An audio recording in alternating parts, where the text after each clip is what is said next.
bahwa ternyata Tuhan Yesus itu nyata gitu loh. Selama ini yang di agama sebelumnya saya merasa Tuhan itu jauh gitu di langit gitu ya. Juga cuman melewati hari itu kayak hanya seperti formalitas aja. Tapi waktu saya udah mengalami di jamaah Tuhan pertama kali itu, saya tiba-tiba merasa saya tuh ringan banget hati saya damai gitu. Nah, disitulah saya mengalami perjumpaan dengan Tuhan. Setahun kemudian saya itu memutuskan untuk baptis. Ya setelah itu, karena saya yakin bahwa Tuhan tuh ada ya gitu loh.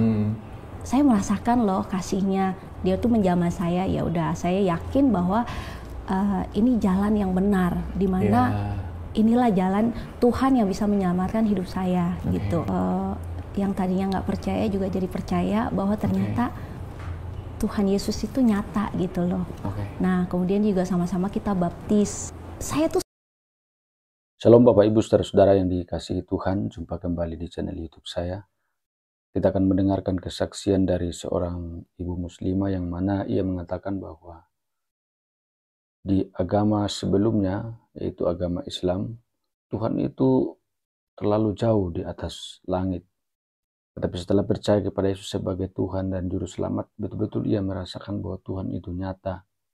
Tuhan itu begitu dekat dan meyakini bahwa ternyata Yesus adalah Tuhan dan Juru Selamat. Jadi ia merasa ia sudah diselamatkan oleh Tuhan sehingga ia begitu bersyukur kepada Tuhan. Ini adalah sesuatu hal yang sangat luar biasa Bapak Ibu Saudara-saudara. Semoga kesaksian ini boleh memberkati, menguatkan iman kita. Sebelum kita lanjut, saudara-saudara, jangan lupa terus dukung channel ini dengan cara like, subscribe, dan share supaya saudara terus mendapat notifikasi video-video terbaru dari saya. Dan terlebih channel ini akan terus berkembang dan menjadi saluran berkat bagi banyak orang.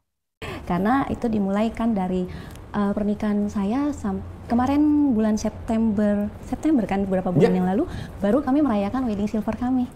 September tahun lalu. 25 tahun pernikahan kan. Jadi itu pasti proses perjalanannya begitu panjang ya. Dan kayak kemarin bisa rayain tuh supaya saya sama suami tuh bersyukur banget. Ya Tuhan, kami bisa lewatin sampai hari ini. Jadi mau nangis. Gak apa-apa, it's okay. Jadi saya bilang sama Tuhan, ya di wedding silver kemarin, saya tuh nggak sangka Tuhan Engkau bisa bawa pernikahan kami sampai hari ini. Setelah melewati berbagai banyak hal yang ups and down-nya itu, menurut pikiran secara kita manusia tuh sebenarnya kayak udah nggak kuat gitu kan. Apalagi ditambah kan dulu kita menikah kan di usia muda ya, saya sama suami ya. Di tahun 98, jadi kami tuh umur, saya sih ingat saya 22 atau antara 22-23 lah. Sangat muda, suami juga tuh. Di saat kami tuh waktu itu juga belum kenal Tuhan. Kami juga dari keluarga yang nggak kenal Tuhan. Tentunya pribadi kami juga masih sama-sama keras, belum kenal kebenaran, ego yang lebih tinggi, emosi yang lebih bermain dalam hal menghadapi masalah. Dan setelah menikah kan pastinya itu tidak seindah waktu kita pacaran. Waktu pacaran kita taunya yang indah-indah aja gitu kan. Saya merasa waktu saya menghadapi masalah-masalah yang rumit itu tuh saya menghadapinya dengan sendirian gitu loh. Cuman mengandalkan logika, mengandalkan hikmat sendiri, ya baca-baca. Bahkan saya pernah ke psikolog sih. Iya, di dalam perjalanan pernikahan yang waktu awal-awal saya udah nggak tahan banget, saya coba datang ke psikolog gitu. Ya, tapi itu nggak membantu saya sama sekali, nggak saya dapetin sesuatu yang strengthen me. Jadi seperti itu. Bahkan kalau misalnya saya ingat ya waktu saya pernah bertengkar hebat sama suami, sampai saya udah nggak tahan, saya depresi banget tuh sampai saya tuh mau mengakhiri hidup saya gitu loh. Saking nggak tahannya, karena saya merasa saya udah melakukan begini kok nggak berhasil juga, saya udah begini kok nggak bisa, saya udah begini nggak bisa, mentok semua gitu loh. Saya merasa juga saya udah menurut pemikiran saya ya, saya udah menjadi mom yang baik buat anak-anak, menjadi wife yang baik yang support my husband gitu. Tapi kok kayak begini, rumah tangga tetap kayak kacau balau, nggak ada nggak ada seperti idealnya hubungan yang harmonis di antara suami istri, nggak ada rasa kecocokan, keharmonisan gitu. Saya nggak ngerasain itu semua, jadi saya tuh stres banget gitu. Dan akhirnya waktu itu pernah memang mau mengakhiri hidup lah gitu. Kayaknya saya merasa saya tuh nggak berguna gitu loh. Iya, kok saya udah lakukan ini itu kok kayaknya sia-sia gitu, nggak dipandang, nggak dihargai, itu menurut pemikiran saya waktu itu ya. Jadi saya merasa usaha saya nggak dihargai, eksistensi saya sebagai ibu juga dan maksudnya sebagai istri nggak dihargai gitu. Jadi saya depresi banget. Secara saya sebenarnya nggak sadarin itu kepahitan itu kan menumpuk di dalam gitu. Saya mungkin udah coba untuk melepaskan, menghibur, tapi kan tetap secara nggak sadar itu tetap seperti kayak menumpuk terus gitu. Betul. Sampai suatu hari, singkat cerita, saya diperkenalkan ke gereja adik saya yang udah jadi anak Tuhan terlebih dahulu. Saya diperkenalkan ke gereja dia, dan di situ saya mengalami perjumpaan dengan Tuhan pertama kali. Waktu itu saya juga kaget, ternyata manifestasi Tuhan di saat saya konseling dengan pendeta itu tuh begitu kuat sampai saya manifestasi. Dan Tuhan benar-benar menjamah hidup saya melihat bagaimana dia tuh saat itu juga memulihkan saya. Di saat saya tuh lagi kejiwaan saya sebenarnya udah nggak beres saat itu. Saya juga cuman melewati hari itu kayak hanya seperti formalitas aja. Tapi waktu saya udah mengalami di jamaah Tuhan pertama kali itu, saya tiba-tiba merasa saya tuh ringan banget hati saya damai gitu. Nah, disitulah saya mengalami perjumpaan dengan Tuhan. Setahun kemudian saya itu memutuskan untuk baptis. Ya setelah itu, karena saya yakin bahwa Tuhan tuh ada ya gitu loh. Saya merasakan loh kasihnya, dia tuh menjamah saya. Ya udah, saya yakin bahwa ini jalan yang benar, di mana inilah jalan Tuhan yang bisa menyelamatkan hidup saya gitu. Akhirnya setelah baptis, suami juga melihat bagaimana saya juga dijamah Tuhan waktu itu. Dia juga yang tadinya nggak percaya juga jadi percaya bahwa ternyata Tuhan Yesus itu nyata gitu loh. Nah, kemudian juga sama-sama kita baptis, dan saya sangat bernyala-nyala banget saat itu karena saya tuh begitu sukacita karena saya tuh seneng gitu loh ketemu Tuhan. Wow, Tuhan itu ternyata nyata ya. Ternyata selama ini yang di agama sebelumnya saya merasa Tuhan itu jauh gitu di langit gitu ya. Ya, yang kita cuma manusia di bumi cuma bisa sembah-sembah Dia. Dianya tuh nggak nyata di mana. Kita pikirkan Dia di heaven, tapi ternyata Tuhan tuh ada loh, ada loh gitu loh. Langsung berurusan dengan kita gitu loh. Jadi saya sangat bernyala-nyala. Saya pengen tahu lebih dalam tuh bagaimana Tuhan itu, siapa Tuhan itu. Jadi sejak baptis itu saya memang rajin yang namanya setiap hari baca Alkitab, rajin memuji menyembah Tuhan. Jadi pokoknya bernyala-nyala. Kita juga jadi rajin ke gereja gitu kan. Jadi menjadi umat Kristen yang baik lah waktu awal-awal sangat bernyala-nyala.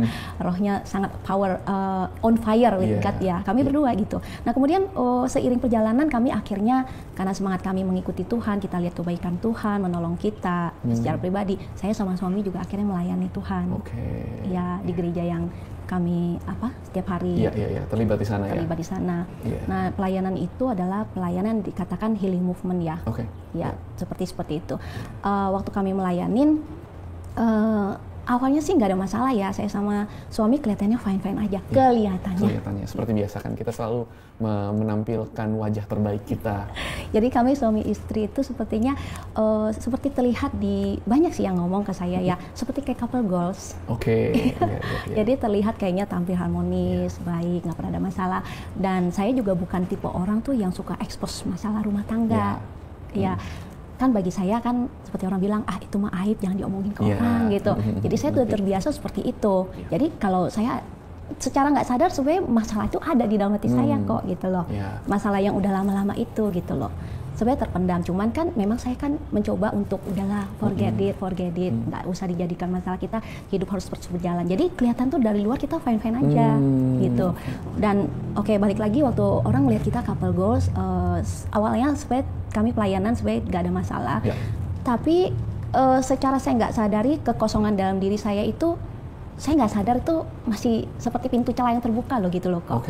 Saya dengan pasangan sebenarnya ada masalah, tapi yang kita nggak ngomongin bener-bener dan ditutup aja. Ditutup aja. Jadi itu sebenarnya seperti itu. Jadi waktu di dalam pelayanan kan pasti terlibat lah ya, ada pria dan wanita yang kita sama-sama melayani. Tiba-tiba waktu melayanin, saya tuh sebenarnya nggak intens untuk saya mau ngejar cowok, saya pengen ada pria lain, nggak gitu. Ya, tidak ada niatan. Nggak ada niatan. Betul. Cuman ya kekosongan itu secara nggak sadar dipakai iblis kok gitu. Jadi suatu saat saya ngomong apa adanya bahwa itu adalah seorang hamba Tuhan gitu loh. Kok. Yang saya merasa kok dia kayak perhatiin saya gitu loh. Dia mulai kayak mendekati saya. Tapi saya tuh nggak pikir bahwa itu perhatian khusus dia ke saya nggak ngerasa awalnya. Karena saya tuh ya udah, kamu hamba Tuhan, saya respect kamu aja gitu. Nah kemudian makin hari dia seperti intens untuk tahu kehidupan saya secara pribadi. Mulai WA saya, nanya-nanya kabar, semakin intens. Nah ya seiring perjalanan kan pastinya kadang-kadang saya masalah dengan suami kan. Betul. Saya lagi kesel, saya lagi marah, ya kayaknya jadi curhatnya jadi ke dia ya gitu. Secara saya nggak dari ada yang perhatikan, jadi di situ kayak hati udah mulai berbunga-bunga lagi kok. Kayak maksudnya berbunga itu ada yang perhatiin lo, ada yang sayang, ada yang care. Sedangkan saya merasa ya waktu itu suami ternyata maksud saya di saat itu suami marah sama saya, saya gitu. Ngerti. Jadi akhirnya berjalan seiring itu, lama-lama jadi saya kayak nyaman sama dia gitu loh. Kayaknya kok dia sayang sama saya ya. Saya merasa di situ. Jadi kekosongan itu yang saya dapetin dari dia gitu loh. Akhirnya ya kami jadinya istilahnya kayak affair lah intinya gitu. Dan suami itu nggak tahu gitu loh. Nggak tahu. Saya menyembunyikan. Iya. Tapi suatu saat dia akhirnya tahu. Dan dia marah banget pastilah ya. Kemarahan itu dia sampai memuncak, sampai dia datengin itu pria itu ya. Ya pokoknya sempat me-warning lah ya. Bahwa kamu jangan deketin istri saya lagi. Bahkan yang saya tuh sempet, dan suami tuh sempet jadi semakin apa ya, bukan hanya marah tapi jadi dia tuh melihat saya, mencap saya negatif di saat pria itu waktu ditemuin suami saya malah dibilangnya saya godain dia kok gitu loh. Nah di situ suami tambah marah, kesel, negatif, mencap saya yang lebih negatif. Pastinya dia udah mulai mungkin kehilangan respect juga saya sebagai istrinya. Padahal kenyataannya nggak gitu loh kok. Jadi saya difitnah balik. Saya sedih di situ kok gitu ya nih orang. Tapi karena ya itu, karena saya juga sendiri belum pulih, jadi saya maafin pria itu juga gitu loh kok. Walaupun saya udah digituin. Nah dia terus masih agresif mau meeting ketemu saya. Ya akhirnya sepertinya affair itu terus berlanjut gitu loh. Setelah ketahuan konfrontasi dari suami itu. Karena saya waktu itu sebenarnya mengharapkan, saya cuma berpikir gini loh, waktu saya terjatuh begitu, ya tolong ambil hati saya lagi, tolong supaya saya lebih kuat lah menghadapi ini. Mengharapkan pada suami. Iya, supaya saya bisa keluar nih dari jebakan ini. Saya di dalam hati sangat meronta-ronta seperti itu. Akhirnya keputusan yang kita ambil kan terpengaruh juga kok. Jadi akhirnya saya mengambil jalan depresi lah ya kayaknya kalau saya bilang. Saya mengambil langkah, saya pikir saya pisah aja gitu sama suami. Karena saya juga berpikir waktu itu kayaknya saya juga udah kotor ya gitu loh. Suami kayaknya juga udah gak bisa memandang saya baik lagi deh. Percuma kalau saya jalanin juga. Toh saya lihat juga kayaknya dia nggak ada pengampunan buat saya. Itu yang saya rasakan waktu itu. Saya percuma deh kalau jalanin ini dengan dia tetap benci saya, mau jadi apa pernikahan saya nanti ke depan. Apa yang saya harapkan bahwa pernikahan tuh harusnya penuh cinta, yang tadi itu ya tema cinta, saya nggak dapetin di kemudian hari. Saya berpikirnya di situ. Dan juga saya ngerasa di dalam perjalanan saya menikah dengan dia, kok saya ngerasa saya tuh kayak nggak bisa bahagiain dia. Dan saya juga ngerasa dia kayaknya nggak bahagia juga dengan saya gitu loh. Jadi saya berpikir ya udah deh, ini kayaknya udahlah, udah gitu aja deh, depresi. Dan saya mengambil langkah itu. Dan lucunya ya kok ya, walaupun kita udah Kristen, udah pelayan Tuhan, di saat titik down seperti itu, kita tuh bisa jadi bodoh loh. Bisa jadi benar-benar kita jadi kayak berani sama Tuhan tuh. Sampai di ruang doa saya bilang gini, Tuhan engkau kan lihat ya pernikahan saya kan buruk. Saya negosiasi sama Tuhan kok. Padahal firman Tuhan, Tuhan engkau lihat pernikahan saya begitu buruk. Udah melayani Tuhan pun saya udah lakukan yang terbaik buat engkau. Saya tetap begini pernikahan saya. Emang Tuhan mau lihat saya tuh nggak bahagia? Saya malah begini, Tuhan boleh ya saya cerai? Begitu. Kalau saya ingat-ingat saya bilang bodoh banget ya pertanyaan itu. Udah itu kan nggak dapat jawaban. Saya coba pembenaran diri saya. Bolehlah begini kan Tuhan bilang kita mau bahagia. Jadi pembenaran itu loh menuntun saya memberanikan diri saya gugat cerai suami saya kok. Nah setelah singkat cerita saya udah gugat dan dari suami juga ya udahlah ya, dia juga kayaknya udah kehilangan harapan juga untuk mempertahankan saya gitu ya. Dia juga saya melihat, saya merasa ya dia nggak fighting buat saya merasa di saat saya udah gugat cerai pun saya sebenarnya tetap mengharapkan lu fighting dong buat gue, gagalin dong mediasi gimana supaya tuh udah deh kita jangan cari, tapi saya merasa itu enggak dilakukan. Saya merasa loh ya, mungkin saat itu dia juga memang sudah down karena memang waktu itu kan dia juga, kami sama-sama saat itu saya percaya Tuhan tahu kelemahan kami sama-sama saat itu belum terlalu mengandalkan Tuhan. Jadi melihat keadaan yang udah depresi, udah down begitu, ya udah ya, saya juga udah menyerah, dia juga menyerah gitu loh kok. Down banget dua-duanya.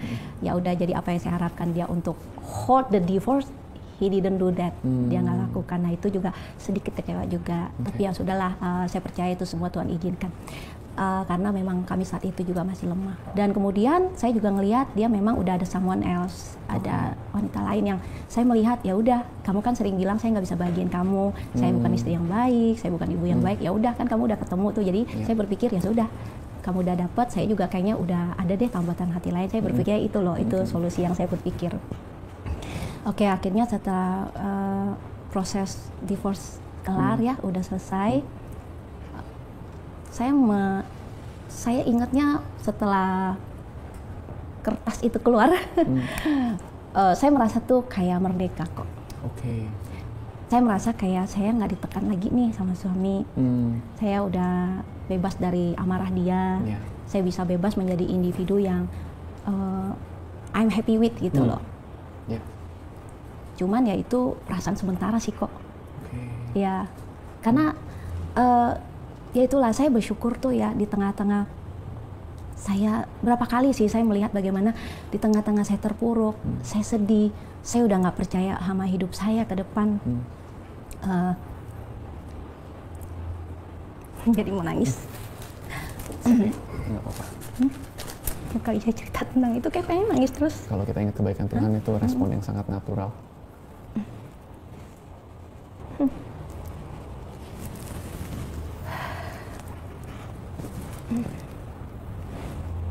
Jadi bagaimana tadi ya? Akhirnya divorce, pernyataannya keluar, surat keluar. Jadi beberapa waktu setelah surat itu keluar, saya merasakan happy yang ternyata sementara ya kok ya. Nah, kemudian saya tetap merasakan, saya mulai merasakan kok kayak kangen gitu sama suami saya. Saya merasa mulai kangen masa-masa dulu di waktu saya masih bahagia sama anak saya dan suami. Karena kan di dalam perjalanan kan pasti ada suka dan dukanya. Kalau lagi marah kan ingatnya dukanya doang. Kalau lagi udah sendiri ingat lagi suka-sukanya. Nah, tapi kan waktu itu saya udah merasa kayak happy menurut pemikiran saya. Nah, itulah saya bersyukur bagaimana tuh Tuhan tuh, saya sering lihat di tengah-tengah saya tuh kayak di jalan yang salah, tapi menurut saya benar. Tuh selalu ada cara Tuhan tuh membenarkan saya. Jadi pernah suatu malam ya kok ya, ini terjadi setelah divorce itu, bagaimana Tuhan tuh menyadarkan saya tuh di suatu malam saya tuh terbangun, antara tidur dan bangun deh kok. Tapi saat itu saya merasa saya lagi tidur, tiba-tiba saya kayak terbangun gitu loh kok. Karena melihat satu sosok di ujung tempat tidur saya gitu loh, di tengah malam. Dan sosok itu saya waktu lihat bangun, saya lihat loh kok kayak sosok baju putih gitu loh, berdiri di depan saya. Terus saya lihat lebih jelas lagi, loh kok dia mukanya berdarah-darah. Dan waktu saya lihat kepalanya, kok mahkota duri gitu loh, seperti yang Tuhan Yesus pakai. Saya kaget, kok dia berdarah-darah sampai mukanya sedih melihat saya gitu. Menatap saya sekitar semenit, dan saya perhatikan, loh itu kan kayak Tuhan gitu loh. Dia kayak menangis gitu, mengeluarkan darahnya gitu loh. Di situ saya terbangun, dan saya bangun, saya kaget, terberanjat. Ini maksudnya apa ya? Kok saya di tengah-tengah masalah saya begini, kok Tuhan tunjukkan saya seperti itu. Tapi kemudian di dalam hati saya menangkapnya gini, bahwa Tuhan tuh lagi nangis ngeliat keadaan saya. Tuhan tuh seperti di dalam hati hikmat mengatakan bahwa apa yang kamu perbuat itu melukai Tuhan. Kamu tuh menyalibkan Tuhan kedua kali. Itu yang saya tangkap. Saya di dalam hati saya mendapatkannya itu, dan di situ saya saat itu juga saya merasa sedih. apa yang saya lakukan itu saya pikir benar menurut pemikiran saya, ternyata itu melukai hati Tuhan. Ternyata saya tuh membuat Tuhan tuh sedih. Tuhan mengingatkan, saya udah mati loh buat kamu, tapi kamu kayak keadaannya kayak gini gitu loh. Nah di situ membuat saya flashback kembali bahwa ternyata saya salah ya gitu. Saya yang tadinya merasa, saya udah bener kok, saya melakukan divorce, toh ini adalah langkah saya untuk bahwa memang keadaan begitu ya, saya udah pantas lah cerain dia, emang orangnya begitu kok, seperti itu. Tapi ternyata dari penghati itu saya disadarkan, saya salah ternyata. Dan dari situ saya mulai merenung, dan saya mulai lebih serius lagi, saya doa sama Tuhan untuk langkah saya hidup selanjutnya kalau memang saya salah untuk menjadi single woman, divorce itu salah. Ya saya minta Tuhan tuntun apa yang Tuhan sebenarnya mau buat saya. Saya mau meyakinkan diri saya bahwa di tengah-tengah saya begini pun saya percaya Tuhan masih sayang saya gitu loh. Tuhan masih menghargai saya gitu. Nah saya terus meyakinkan diri saya bahwa saya tuh tidak sehina orang-orang katakan, karena kan kalau kita udah posisi divorce, apalagi kita udah pelayan Tuhan, kita udah orang Kristen, itu cap-cap itu loh, walaupun orang nggak ngomong, cara mereka memandang kita atau apa, kita tuh ngerasa banget. Dan saya tuh ngerasa sedih sih di saat itu. Toh waktu aku masalah juga kalian kemana gitu, tapi seperti itu. Jadi saat down begitu, saya tetap cari Tuhan. Jadi kemudian saya menghubungi seorang hamba Tuhan yang dulu sangat care sama saya. Cuman waktu saya divorce, saya nggak cerita sama dia kok. Karena saya tuh merasa kalau saya cerita sama dia pasti dibilangnya jangan divorce, gini. Jadi saya berpikir saat itu proses itu tidak berkomunikasi. Saya mengenalkan hati, saya pikir saya nggak perlu nasihat untuk tidak, karena saya pengen gitu istilahnya. Saya nggak mau sesuatu yang kontradiksi saat itu. Tapi akhirnya pada saya terpuruk begitu, saya mendekatkan diri sama Tuhan, saya akhirnya merasa saya harus hubungin hamba Tuhan ini, Ibu Marta. Ya, dan kemudian saya menelpon dia, saya ceritakan kondisi saya sudah seperti itu, dan reaksinya dia sangat sedih dan dia menangis kok. Dia kaget melihat kondisi dia seperti itu, karena menurut dia juga kan kami seperti couple goals juga, ya di mata dia kan kami seperti fine-fine aja. Tapi dia kaget mendengarkan berita itu kami sudah pisah. Karena memang dia juga sangat menyayangi kami, pasangan pendeta ini sangat menyayangi kami juga. Malam itu saya bilang, ya Ibu doakan saya karena saya mau tahu apa yang Tuhan mau buat saya ke depan, Bu. Dia tetap bilang tidak ada yang mustahil bagi Tuhan. Tuhan bisa memulihkan sesuatu yang retak dan hancur. Tuhan bisa, nggak ada yang mustahil buat Tuhan, Bu. Dia bilang, dan Ibu dan dia bilang gini, meskipun Ibu sudah pisah dengan suami, di mata Tuhan suami yang sekarang tetap suami Ibu tetap istri sahnya suami. Di mata Tuhan itu tidak akan pernah bisa di broken agreement itu di hadapan Tuhan, kata hamba Tuhan itu. Jadi dia menguatkan saya bahwa sebenarnya di dalam Tuhan kami tetap suami istri. Jadi tidak ada yang mustahil kalau Tuhan mau menyatukan kembali. Dia menguatkan saya seperti itu. Setelah itu ya kok ya, besoknya saya tuh mengalami mujizat Tuhan kok. Saya mengalami mujizatnya tuh gini. Suatu siang hari itu, saya itu tiba-tiba di pandangan rohani saya, Tuhan tuh memberikan saya penglihatan tuh tembok bata. Ini persis kayak ini tembok bata ini kok. Ya, cuman ini kan udah dibalur putih ya. Nah, di pandangan rohani saya itu masih warna dasarnya yang merah. Bata merah itu begitu tingginya itu. Dan ternyata saya baru tahu itu melukiskan kebencian saya sama suami. Kepahitan saya itu yang udah bertumpuk-tumpuk itu. Itu saya baru mengetahuinya itu idiomnya seperti itu. Tuhan memperlihatkan itu semua tinggi batu bata. Artinya itu melukiskan betapa saya bertahun-tahun, puluhan tahun saya menumpuk semua kekesalan saya sama suami, kebencian yang saya belum lepaskan sampai saat itu. Dan kemudian di saat yang sama di bata merah itu, tiba-tiba dalam waktu hitungan detik kok, itu bata merah itu hancur, jatuh semua kok, rata dengan tanah kok. Nah, itu kemudian yang mujizatnya kok, waktu bata itu jatuh semua berserakan di rata dengan tanah, itu saya rasakan hati saya kok tiba-tiba seperti kayak ada kebencian itu yang itu lepas semua, hati saya tiba-tiba seperti kayak baru lagi, dan ada sukacita, ada damai, dan kemudian kekesalan saya sama suami itu tiba-tiba lepas semua, hilang semua kok. Detik itu juga kok, itu ajaib banget. Iya. Jadi di situ saya sampai merinding, Tuhan kok bisa begini ya? Itu saya kaget. Dan kemudian saya sampai nggak percaya, saya bilang, bukan saya nggak percaya, saya sampai girang banget. Tuhan kok bisa ya? Saya merasakan saat itu juga yang dibilang anggur yang baru itu saya rasain kok. Wow. Saya kan inget dong kalau kita waktu masa pacaran kan, kalau kita sama pacar kita kayak berbunga-bunga, sayang, seneng, kangen ya. Itu Tuhan kasih di saat yang sama hati saya seperti itu kok buat suami. Saya sampai Tuhan gak salah nih. Dalam waktu detik loh Tuhan bisa gitu kayak begitu. Wow. Iya kan? Di siang itu juga saya ingat suami dia tuh, saya seneng, kangen sama dia, sayang banget sama dia saat itu. Saya sampai bingung, Tuhan kok sampai begitu ya mengerjakan hal itu. Kemudian saya bersyukur sama Tuhan siang hari itu, Tuhan terima kasih kalau Tuhan sudah pulihkan hati saya terlebih dahulu. Saya cuma berpikir hubungan memang belum pulih kan, cuman baru saya merasakan pribadi. Tapi saya itu aja udah bersyukur kok. Karena saya merasakan paling nggak saya beres dulu lah. Saya tuh dipulihkan dulu hati saya gitu loh. Yang udah kotor, hati saya penuh dengan sampah-sampah. Saya merasakan damai itu, saya bersyukur sama Tuhan. Cuman kemudian pertanyaannya lagi kok, hubungan saya gimana? Sayanya udah bener, tapi hubungan saya dengan dia bagaimana benernya? Pertanyaan lagi. Nah itu mulai saya secara manusia kayaknya mungkin nggak ya, saya tuh mulai cinta lagi sama dia, tapi apakah dia juga bisa merasakan yang sama kepada saya? Pertanyaannya, saya di situ mulai ragu lagi, dan suatu saat di tengah-tengah saya antara gimana ya, mungkinkah pernikahan saya bisa kembali atau enggak, di tengah-tengah kegamangan itu, saya mulai searching di YouTube. Apakah ada kesaksian-kesaksian orang yang menguatkan saya gitu loh. Kemudian suatu hari saya menonton suatu YouTube channel dari Solusi ya, dan itu bercerita percis seperti keadaan saya kok. Jadi suami istri yang udah bercerai secara on paper juga ya, tapi kemudian Tuhan bisa balikan pernikahan itu kembali. Jadi bukan hanya selingkuh saja yang dipulihkan, tapi ini udah divorce secara pengadilan, itu persis ceritanya dengan saya. Jadi waktu saya melihat kisah pasangan suami istri ini udah di pengadilan, udah cerai, udah bener-bener ya diputuskan, tapi bisa Tuhan pulihkan.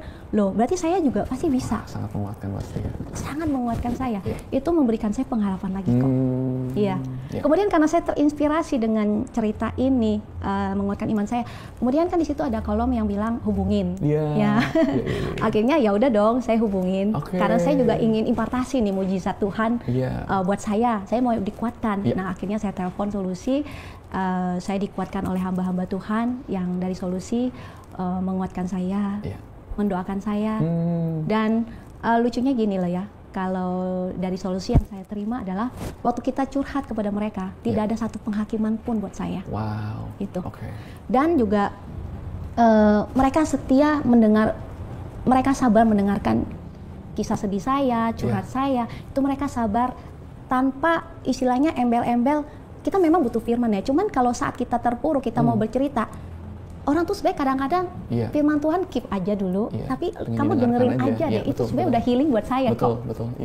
Jadi itu yang terus-terusan terjadi setiap kali saya menelpon Solusi kok. Jadi simple aja sih hamba-hamba Tuhannya, mendengarkan, memberikan nasihat di mana saya perlu, dan kemudian ditutup selalu dengan doa. Dan doanya sangat powerful saya rasa saat itu. Simple tapi menjamah. Karena didoakan mungkin hamba Tuhannya memang concern ya. Gitu. Jadi saya merasakan kekuatan di situ. Ya jadi waktu setelah saya didampingin terus sama hamba-hamba Tuhan di Solusi, saya didoakan, kekuatan itu kan terus makin bertambah kok. Iman kita juga makin bertambah ya, bahwa oh Tuhan pasti bisa, pasti bisa. Karena saya percaya mujizat itu terjadi pada saat kita beriman sama Tuhan kan kok. Nah, kemudian waktu iman saya mulai bertumbuh, saya mulai merasa lebih berharga. Karena kan waktu-waktu yang terpuruk saya merasa udah nggak berharga, tapi saya mulai menemukan keberhargaan saya pada Tuhan ya. Dan Tuhan mulai bekerja, Tuhan mulai melembutkan hati suami saya. Dan dia pelan-pelan mulai melepaskan wanita itu, meskipun dengan perjuangan, menurut dia perjuangan, karena waktu itu dia dengan perempuan itu memang sudah merencanakan pernikahan kok. Tetapi kan saya terus berdoa sama teman-teman saya dengan hamba-hamba Solusi untuk yang terbaik lah yang dari Tuhan yang harus terjadi. Itu yang saya doakan. Saya nggak berhenti berdoa kok. gitu. Jadi itulah yang Tuhan pelan-pelan mulai berproses menjauhkan suami dari perempuan itu, dan Tuhan menjamah hati suami saya supaya akhirnya saya melihat ketaatan suami saya juga sih. Dia mau mengikuti apa yang Tuhan mau, pernikahan yang utuh, pernikahan yang bahagia. Dia juga mau lah, saya percaya keinginan dalam hatinya ada di seperti itu. Itu yang membuat dia akhirnya mengambil keputusan juga untuk kembali kepada saya gitu kok. Nah, setelah dia menyelesaikan dengan perempuan itu, dalam arti memutuskan hubungan, dan dia kembali untuk kita rekonsiliasi kembali, kita itu pastilah saling memaafkan dulu pertama, mengampuni, dan kita berjanji untuk tidak membuka peluang buat pihak lain untuk masuk di dalam hubungan kita lagi. Nah, terus saya juga minta dia untuk benar-benar melupakan perempuan itu, demikian juga saya, dan kami melakukan perbaikan hubungan kami kok, gitu. Dan walaupun tidak mudah sih kok, tapi terus kita mau punya suatu harapan bahwa kita harus bangkit lagi. Betul. Kita harus memuliakan Tuhan lewat hubungan pernikahan kita juga yang dipulihkan, supaya Tuhan dimuliakan gitu. Nah, dan akhirnya saya percaya proses itu tuh Tuhan sertai juga. Untuk saya juga belajar tentang apa sih kegagalan saya sebagai istri di masa lalu. Betul. Dan dia juga belajar bagaimana menjadi suami yang lebih baik, apa yang lebih baik. Jadi kami belajar melewati proses itu cukup lama juga ya, mungkin sekitar sampai hari ini sih kita terus belajar kok. Betul. Nah, yang saya bersyukur juga kita tuh punya komunitas yang juga mendukung kami. Jadi dilepas dari permasalahan kami, badai yang sudah kami lalui, kami tuh banyak belajar. Salah satunya juga kita harus mengandalkan Tuhan, dan kedua kita nggak boleh menyimpan kepahitan, dan terbuka sama pasangan. Kalau ada masalah kita benar-benar harus selesaikan hari itu. Kemudian juga kita harus punya komunitas yang benar, komunitas yang dimana kita kalau ada masalah mereka mendukung kita untuk mendekat kepada Tuhan, bukan malah menghakimi, bukan malah memberikan nasihat yang di luar firman Tuhan.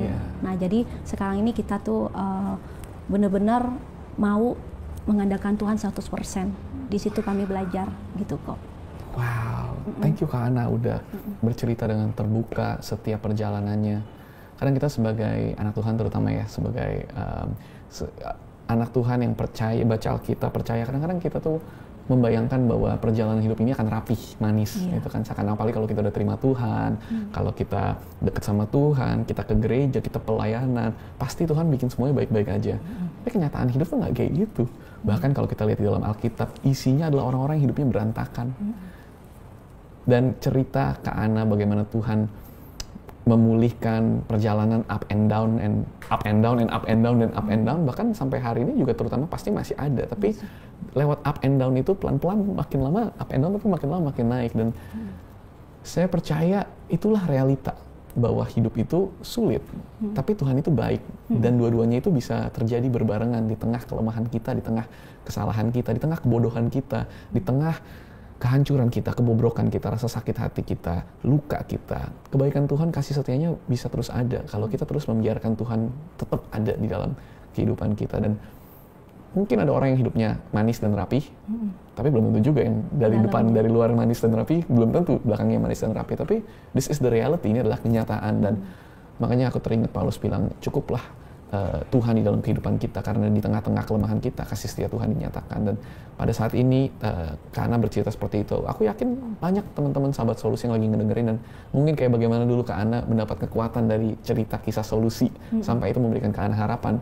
Saya yakin tayangan kali ini nih, teman-teman yang lagi nonton di YouTube, di tempat lain, mereka kan juga mendapatkan harapan, karena kita semua memiliki, terutama yang namanya hubungan ya, apalagi kalau udah ke pernikahan, selalu ribet. Yang terbaik pun ribet. Hanya saja kalau ada pernikahan yang kuat, itu adalah antara dua orang dengan kekurangannya, dengan kelemahannya, tapi mau belajar kayak Kak Ana dan suami sekarang, menempatkan Tuhan di tengah-tengah dan berusaha yang terbaik. Jadi dimanapun mungkin sahabat solusi yang lagi ngedengerin, mungkin ada yang tersentuh, mungkin ada yang terinspirasi, mungkin ada yang udah mau menyerah. Tapi karena cerita kesaksian Kak Ana tadi, kebaikan Tuhan, mereka sadar bahwa pemulihan Tuhan, kebaikan Tuhan, kasih setia Tuhan, mujizat dari Tuhan yang bisa merubah hati manusia. Betul. Hal yang paling susah dirubah. Betul. Lebih gampang untuk orang sakit disembuhin. Menurut saya, lebih gampang untuk Tuhan nyembuhin sakit daripada ngerubah hati. Karena hati kadang-kadang yang kita paling pegang erat dan keras dan nggak mau dengan semua kemarahan dan lain-lain. Iya. Tapi nggak ada yang mustahil, ya. Nggak ada yang mustahil. Betul. Mungkin boleh nggak kalau Kak Ana kita akhiri ini dengan sebuah doa? Boleh. Terutama untuk mereka yang lagi mendengarkan dan mereka yang merasa bisa relate dan mereka yang kayaknya aku butuh deh apa yang Tuhan udah lakuin di dalam kehidupan Kak Ana, pemulihan itu di pernikahanku, di keluargaku, di bisnisku, di kesehatanku. Kalau Tuhan bisa baik dan bisa memutarbalikkan bukan cuma situasi tapi hati manusia, hati suami, hati istri. Kayaknya aku butuh deh. Pasti ada teman-teman solusi yang merasa seperti itu dan mungkin Kak Ana bisa memulai dengan memberikan sebuah penguatan kayak bagaimana Kak Ana dikuatkan selama perjalanan untuk mereka yang mungkin bertahan dalam pernikahan, yang mungkin tidak melihat perubahan dari pasangannya, atau mereka yang bertahan dalam pernikahan yang sudah hampir di titik mau cerai, atau bahkan mereka yang sudah cerai tapi masih memikirkan. Mungkin ada penguatan dari Kak Ana untuk teman-teman, habis itu kita bisa berdoa buat mereka ya. Ya oke, sahabat solusi yang lagi mendengarkan tentang kesaksian saya ini. Jadi saya pengen menguatkan teman-teman kalau yang lagi saat ini lemah, khususnya mengalami masalah pernikahan ya. Saya cuma mau bilang bahwa saya percaya nggak ada pernikahan yang bukan berasal dari Tuhan. Tuhan izinkan kita bersama pasangan kita saat ini, saya percaya pasti ada maksudnya Tuhan. Sekalipun mungkin waktu kita menikah belum dalam Tuhan dan kita merasa itu pernikahan yang salah. Tapi firman Tuhan kan berkata bagaimana kelakuan istri yang kudus dan suci itu akan juga membawa pertobatan kepada pasangannya. Jadi kalau misalnya kita melihat ada pasangan kita yang saat ini sepertinya kita tuh udah menyerah, ini kayaknya pasangan yang salah, kayaknya dia nggak bakal berubah. Tapi percaya deh, waktu kita mentaruh semua masalah kita kepada Tuhan dan doa-doa kita kepada Tuhan secara tulus buat pasangan kita, buat hidup kita, Tuhan itu Tuhan yang hidup, Tuhan yang mendengarkan setiap doa kita, dan Tuhan yang memiliki jawaban buat setiap masalah kita. Asal kita tuh percaya dan menaruh seluruh hidup kita sama Tuhan. Sekalipun mungkin saat ini belum melihat jawaban, tapi firman Tuhan ya dan amin bahwa setiap orang yang mengandalkan Dia pasti Tuhan akan tolong. Jadi teman-teman, apapun masalah teman-teman saat ini, baik yang lagi dalam mengalami masalah pernikahan atau sudah pisah atau sedang menuju proses pisah, tetap semua taruh kepada Tuhan. Pasti Tuhan bisa membawa teman-teman itu kepada rancangan Tuhan yang indah. Dan yang penting percaya sama Tuhan.